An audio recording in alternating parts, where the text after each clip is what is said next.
Olivia Bennett stood frozen at the entrance of the Riverside Grand Hotel, wondering if she had made a terrible mistake. The marble floors gleamed under crystal chandeliers, and everywhere she looked, people dripped with wealth that seemed almost offensive in its abundance. Her navy dress, borrowed from Jenna and altered 3 times to fit properly, suddenly felt like a costume from the wrong play. She had almost canceled twice that afternoon, once while staring at her nearly empty bank account, and again when she remembered that her ex-boyfriend, Tyler, would probably hear about her attending such an event and assume she was doing fine without him. The truth was far less glamorous.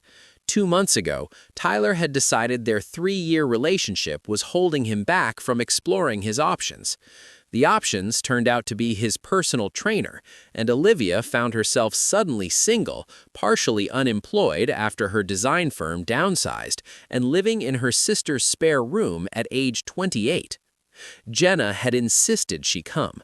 Her best friend since art school, Jenna now coordinated high-profile events and had an extra invitation she refused to let go to waste.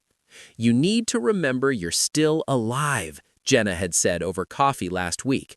"You need to remember the world has more to offer than Netflix and takeout containers."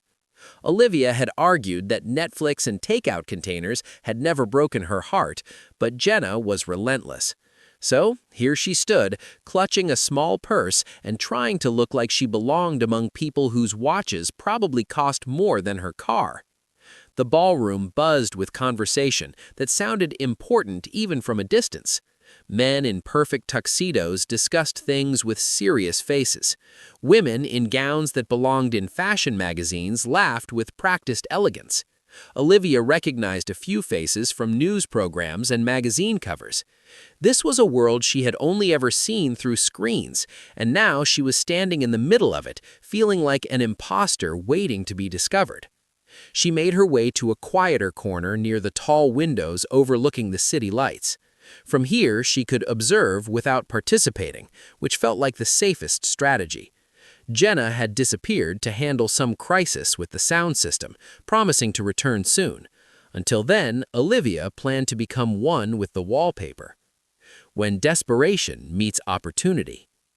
Nathan Pierce had perfected the art of looking engaged while being completely detached. He had attended hundreds of these events over the past decade, each one blending into the next in a blur of speeches, handshakes, and strategic conversations that felt more like chess moves than genuine human interaction. Tonight was supposed to be simple: show up, make a brief speech about the technology education initiative his foundation supported, and leave before the dinner service. But Victoria Ashford had other plans.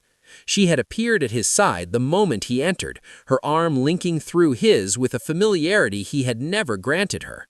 Victoria was beautiful, connected, and utterly exhausting. For 6 months, she had been orchestrating a narrative that they were together, dropping hints to gossip columns, arranging to be photographed near him at events, and ignoring every polite attempt he made to establish boundaries. The problem had escalated last week when a business magazine published a profile piece that casually mentioned his relationship with the daughter of Senator Ashford. His board of directors had started asking questions.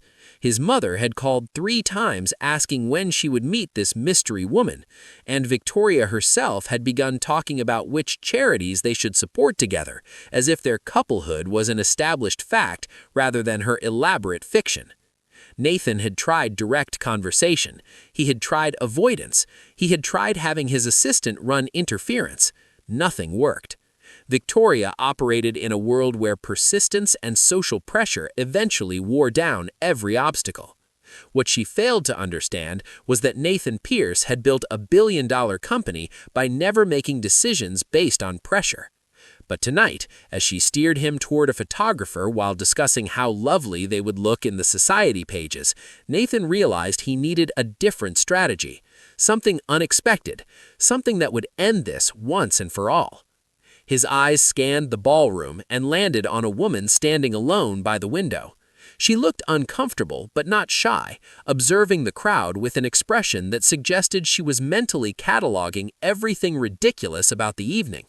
She wore a simple dress that was elegant without trying too hard, and she held herself with a natural grace that had nothing to do with training or practice. She was perfect precisely because she was real. Nathan made a decision that would have shocked anyone who knew him.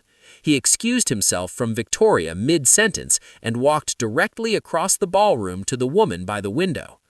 A proposal nobody expected.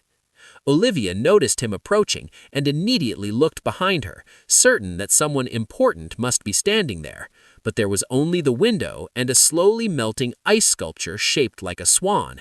When she looked back, he was right in front of her. She recognized him immediately. Nathan Pierce, the tech genius who had revolutionized online education platforms and now spent his fortune on charitable causes. His face had been on the cover of at least 3 magazines in her dentist's waiting room, and now he was standing less than 2 feet away, looking at her with an intensity that made her want to check if she had something stuck in her teeth. "Good evening," he said, his voice smooth and measured. "Good evening," Olivia replied, confused but trying to sound normal. Nathan glanced back quickly at a blonde woman who was watching them with sharp eyes. Then he leaned closer, his voice dropping to just above a whisper. "I need you to do me a favor that will sound absolutely insane." Olivia raised an eyebrow. "That's quite an opening line." "Pretend to be my girlfriend, just for tonight. I'll explain everything, but I need your help right now." Olivia stared at Nathan Pierce for 3 full seconds, trying to process what she had just heard. The ambient noise of the gala faded into background static as her mind raced through possibilities. Was this some kind of prank? A psychological experiment? A very elaborate pickup attempt? "I'm sorry," she finally said, keeping her voice level. "Did you just ask me to pretend to be your girlfriend?" Nathan maintained eye contact, his expression serious despite the absurdity of his request. "I know how this sounds. I know we've never met, but there's a woman here who has spent months creating a fictional relationship between us for the press, and I need it to stop tonight." Olivia glanced past him at the elegant blonde woman who was now making her way through the crowd in their direction.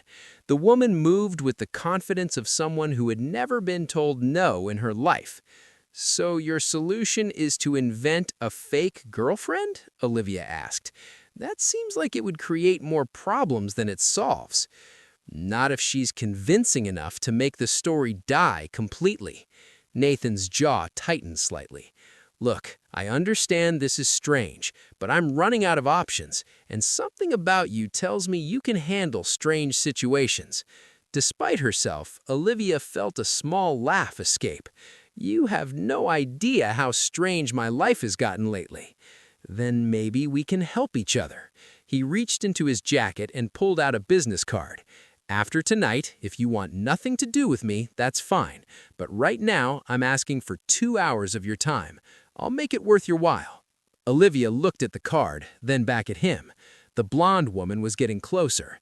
Something reckless stirred inside her, the same impulse that had made her dye her hair purple in college, the same feeling that had convinced her to move across the country for art school against her parents' wishes.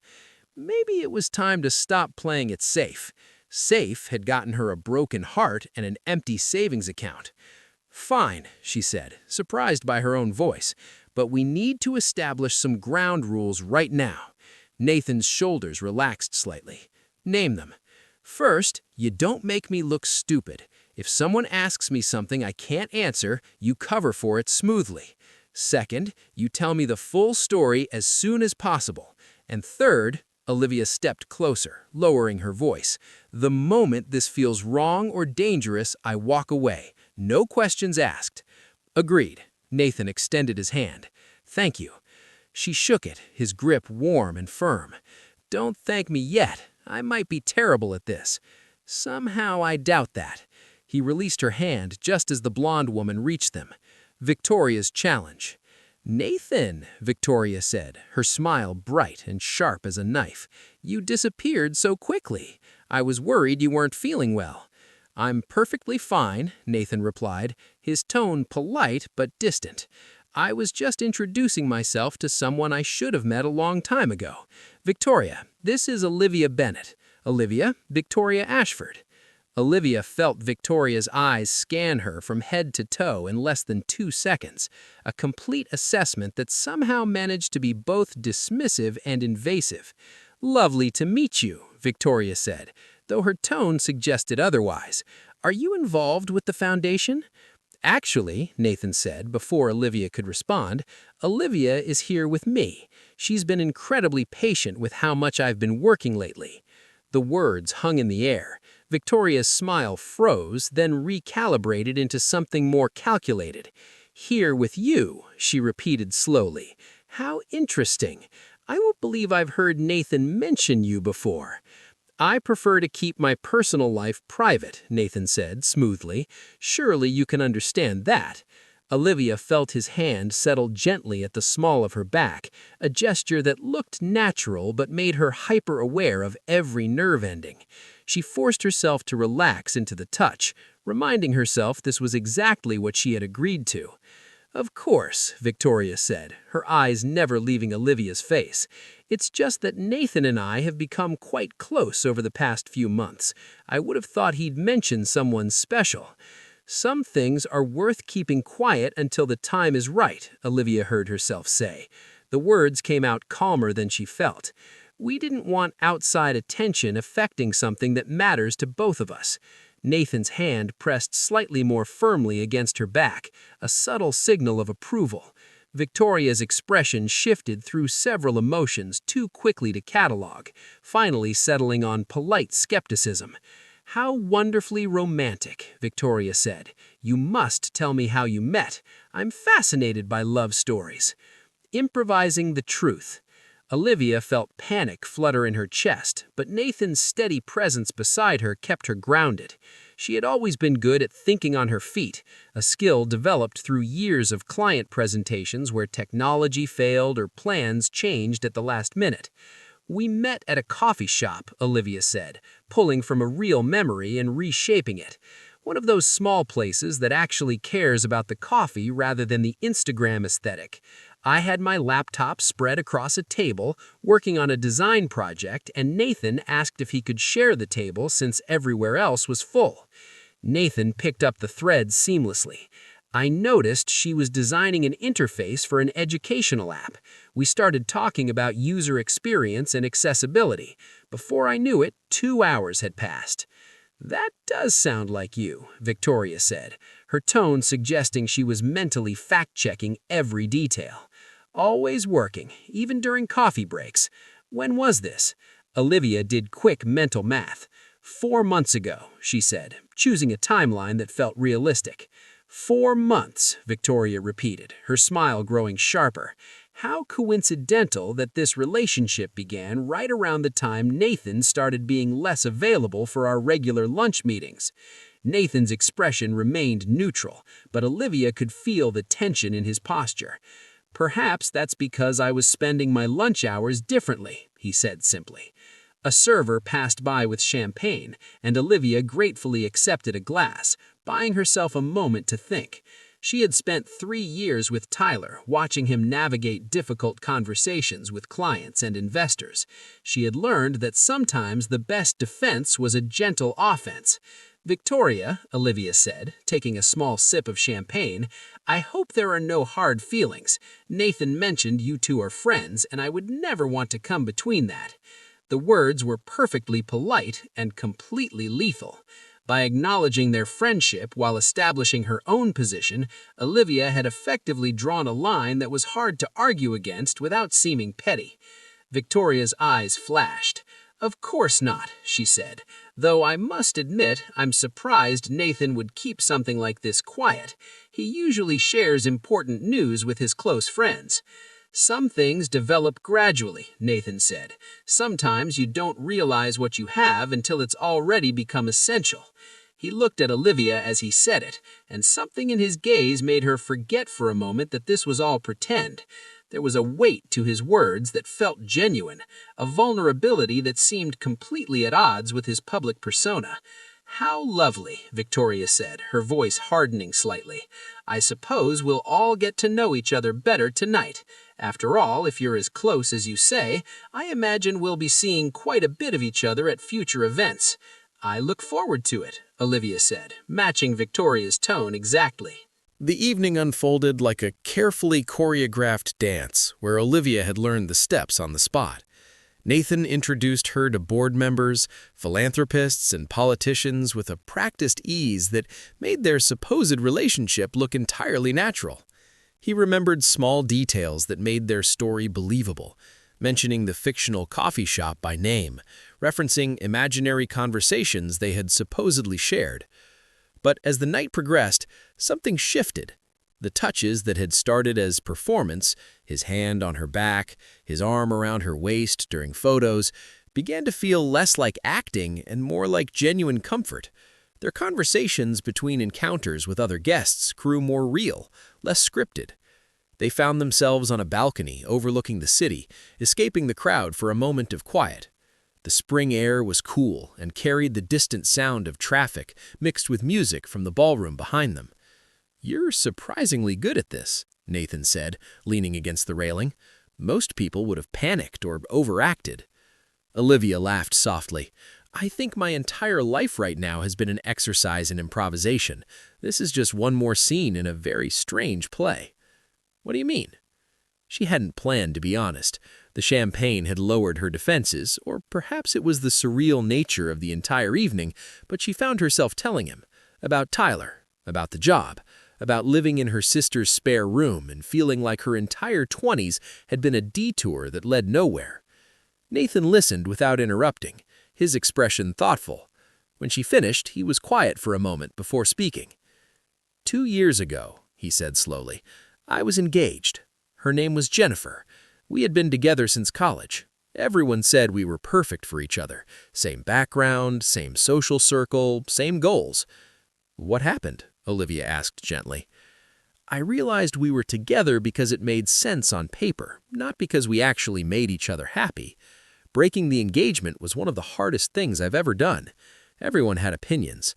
My family was disappointed. The business community gossiped for months. But staying would have been worse. It would have been a lie we both had to live with every day." "Is that why Victoria's narrative bothers you so much? Because someone else is trying to write your story again?" Nathan turned to face her fully. "Maybe. I built my company on the idea that people should have agency over their own education, their own path. It feels hypocritical to let someone else control the narrative of my personal life." The moment everything changed. They stood in comfortable silence, the city lights spread below them like scattered stars. Olivia realized with a start that she felt more relaxed with this stranger than she had felt in months.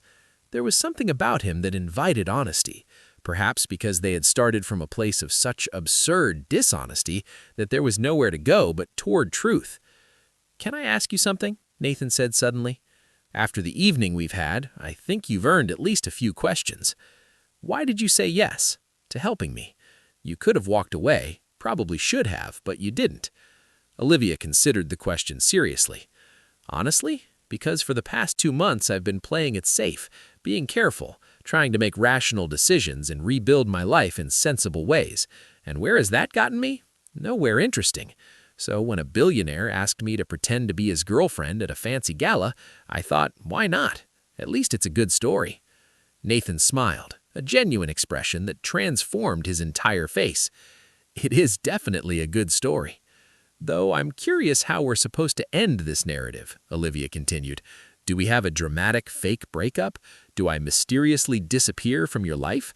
How does the performance conclude?" Maybe it doesn't have to be a performance. The words hung between them, weighted with possibility. Olivia's heart stuttered unexpectedly. "What do you mean?" Nathan moved closer, his expression serious. "I mean that in the past 3 hours, I've had more genuine conversations with you than I've had with anyone in months. I mean that you challenged me, called me out on my ridiculous plan, and still decided to help. I mean that nothing about tonight has felt fake, except the parts where we were pretending not to feel what we were actually feeling." "Nathan," Olivia said carefully, "we don't actually know each other. This whole thing started as an elaborate scheme. I know. He reached for her hand, his touch gentle and questioning. But sometimes the best things start in the strangest ways. I'm not saying we get married tomorrow. I'm saying I would like to take you to coffee, a real coffee shop this time, and actually get to know you. No performance, no pretending. Olivia felt her carefully constructed walls beginning to crack. It would be so easy to say yes, to lean into this unexpected possibility. But the pain of her breakup was still fresh, and the fear of being hurt again was stronger than she wanted to admit. The choice that changes everything. Before she could respond, Victoria's voice cut through the moment like a blade. "How touching," she said, stepping onto the balcony. "The reconciliation scene on the romantic terrace. Very theatrical." Nathan's hand tightened around Olivia's. "Victoria, this isn't your business." "I think it is," Victoria said, her smile gone completely now. "I did some checking, Nathan. Very quick, very discreet. There is no Olivia Bennett in your usual social circles. No record of you two at any coffee shop meetings. Nothing on social media suggesting you've known each other more than a few hours." Olivia felt ice in her stomach. The game was over. "Which tells me," Victoria continued, stepping closer, "that this entire evening has been a performance, a rather cruel one, designed to humiliate me and derail the very real connection you and I have been building." "We don't have a connection," Nathan said firmly. "We never did. That was entirely your creation." "You used this woman," Victoria gestured at Olivia dismissively, "to make a fool of me."